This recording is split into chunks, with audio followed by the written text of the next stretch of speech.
याद कीजिए, पाई बराबर 22/7 लेना है। तो यहाँ पे क्वेश्चन में जैसे जैसे बोला है वैसे ही हम स्टेप वाइज करते जाते हैं। तो क्वेश्चन में बोला है शुरू में एक घनाकार लकड़ी का ब्लॉक, घनाकार बोल दिया है तो हम एक घन बनाएंगे। घन एक इस तरीके से बना लेते हैं समझने के लिए। ये एक घन हो जाएगा, ये एक घन हो गया।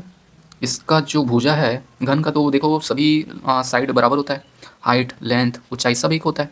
ये 8 है तो ये भी 8 होगा, ये भी 8 होगा, है ना, यही होता है।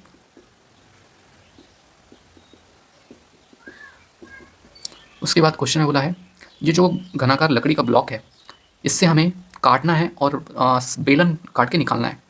तो बेलन काट के निकालना है जिसका हमें डायमेंशन दिया है, व्यास दिया है, मतलब डायमीटर दिया है। कितना दिया है कि ये दिया है 1 मीटर, और इसका ऊंचाई दिया है, ऊंचाई दिया है 4 मीटर। ठीक है, तो हमें इस क्यूब से मतलब ये घन घन से काट के सिलेंडर बनाना है। तो कितना सिलेंडर बन सकता है, और हमें ये बताना है कि ये जो बेलन पूरा जितना बेलन होगा उसको पेंट करने में कितना खर्चा आएगा, ये बताना है हमें।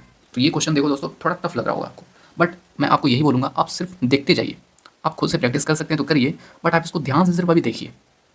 आपको मैं फिर से बता देता हूँ, क्वेश्चन में जो बोला है ये क्यूब है, क्यूब से हमें सिलेंडर काट के निकालना है। तो कितना सिलेंडर निकल सकता है, ठीक है, तो उसका क्यूब का डायमेंशन दिया है 8 8 8 साइड दिया है। हमें सिलेंडर का डायमेंशन दिया है जिसका डायमीटर 1 मीटर है और हाइट 4 मीटर है।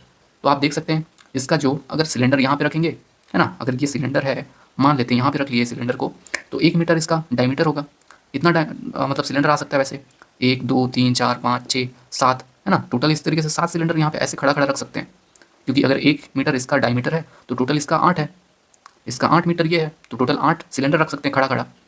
और इसका हाइट कहाँ तक आ सकता है 4 मीटर, इसका टोटल 8 मीटर क्यूब का हाइट है, इसका टोटल हाइट आ जाएगा, सिलेंडर का टोटल हाइट कितना है 4 है, तो यहाँ तक आ सकता है।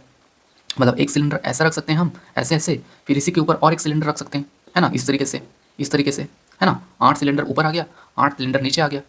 तो ये तो सामने से देख रहे हैं, बट ऐसा भी तो आएगा, ऐसा ऐसा ऐसा भी 8 सिलेंडर आएगा, क्योंकि ये 8 सेंटीमीटर, ये भी सॉरी 8 मीटर, तो 8 मीटर ये भी साइड है, तो 8 इस तरीके से आएगा, 8 इस तरीके से आएगा, तो 8 और 8 इस तरीके से 64 आ जाएगा नीचे, और ऊपर ऊपर भी 64 आएगा, तो 64 64 कितना आ जाएगा, 4 4 8 6 6 12, तो 128 सिलेंडर आ चुका है। 128 सिलेंडर कैसे आ गया, 8 इस तरीके से रखा है नीचे, 8 इस तरीके से, तो 8 8 64, नीचे 64 आ गया, तो ऊपर भी इस तरीके से ऊपर 64 आ जाएगा, तो टोटल 64 सिलेंडर आ चुका है। तो टोटल आ जाएगा 64 64 128। अब ये सिलेंडर की संख्या आ चुका है, ठीक है, सिलेंडर की संख्या इतना आ गया। अब क्वेश्चन में बोला है कि सिलेंडर को संपूर्ण पृष्ठ को पेंट किया जाना है। तो संपूर्ण पृष्ठ सिलेंडर क्या होता है, टोटल सरफेस एरिया होता है सिलेंडर का 2 पाई r प्लस h, यही होता है ना, यही होता है। तो यहाँ पे 2 क्या है, सॉरी 2 और पाई कितना है 22/7, रेडियस तो 1 है, सॉरी रेडियस नहीं डायमीटर 1 है, तो इसका रेडियस आ जाएगा 0.5। इसके बाद r प्लस h मतलब 0.5 और 4, तो ये आ जाएगा 0.5 और 4, तो ये हो जाएगा 4.5। तो ये आ जाएगा टोटल सरफेस एरिया। और टोटल कितना है सिलेंडर, 128 सिलेंडर है, और खर्चा कितना है, खर्चा है 14 रुपया प्रति वर्ग मीटर। तो 14 से यहाँ से गुणा करेंगे, तो इसको काट लेंगे, 7 एकम 7 7 दूनी 14।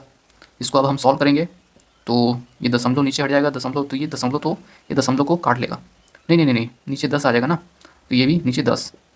तो अब इसको काटेंगे, 5 एकम 5 5 दूनी 10, 5 नियम 45, 5 दूनी 10, तो 2 से ये कट जाएगा, 2 से ये कट जाएगा, इसको काट लेते, ये भी तो बचा है, ये कट जाएगा। अब हम ये जो बचा है उसको लिख लेते हैं, 22 गुणा क्या बचा यहाँ पे 9 बचा, गुणा 128, ये आ चुका है। अब इसका हम गुणा करेंगे तो यूनिट डिजिट से भी चेक कर सकते हैं, हाँ यूनिट डिजिट अलग अलग है।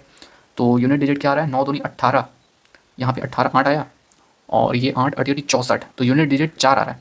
तो कौन सा है ऑप्शन यूनिट डिजिट इसका, ये है ऑप्शन बी। तो पूरा करने की जरूरत ही नहीं है क्योंकि यूनिट डिजिट सबका अलग अलग है। तो हम गुणा किए तो यूनिट डिजिट 4 आया, तो ऑप्शन बी में ही दिख रहा है यूनिट डिजिट जिसका 4 है, तो ऑप्शन बी हमारा राइट आंसर हो जाएगा।